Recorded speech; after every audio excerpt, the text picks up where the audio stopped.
Hi மக்களே, welcome to ஜாலியன்ஸ் cooking and baking. இன்றைக்கி வந்து ஒரு பாவக்காய் பொரியல் செய்யப்படுறோம். பொரியல்ன்றதை விட ஒரு மசாலா. அதுக்கு ஒரு 3 டேபிள் ஸ்பூன் எண்ணெய் ஊற்றிருக்கேன். இது கசப்பில்லாமல் வரும். 1 ஸ்பூன் கடுகு, 1 ஸ்பூன் சோம்பு போட்டு தாளிச்சிட்டு 2 பெரிய வெங்காயம் வெட்டி வச்சுருக்கேன். அது வெங்காயம் சேர்த்து நல்லா வதக்கிக்கலாம். ஒரு பாதி அளவு 50% வதக்கினா போதும். இந்த பாவக்காய் பார்த்திங்கன்னா எண்ணெயிலே தான் வதக்க போகிறோம். அதனால் அதோடு சேர்த்து இந்த வெங்காயமே வதங்கிடும். இப்போ பாவக்காய் சேர்த்துக்கலாம்.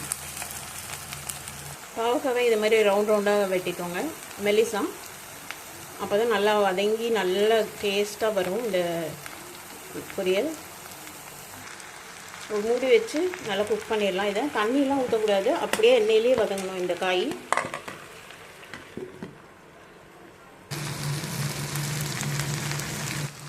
பாவக்காய் நல்லா வதங்கிடுச்சு. இப்போ இதுக்கு தேவையான உப்பு சேர்த்துக்கலாம்.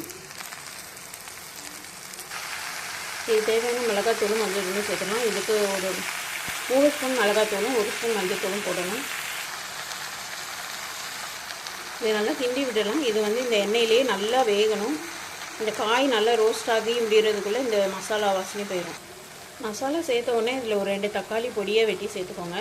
இது வறுவல் தான், ஆனால் இந்த தக்காளி போடும்போது லைட்டாக ஒரு சின்ன புளிப்பு தன்மை கிடைக்கும்.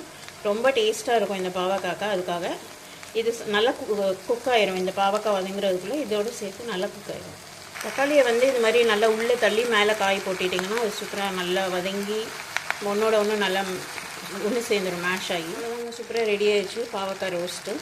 இது வந்து இந்த தக்காளி வந்து நம்ம காய் வதங்கின பிறகு போடுறதுனால கொலன்னு கிரேவி மாதிரி வராது. இந்த மாதிரி நல்லா ரோஸ்ட் மாதிரி வரும், சூப்பராகவும் இருக்கும்.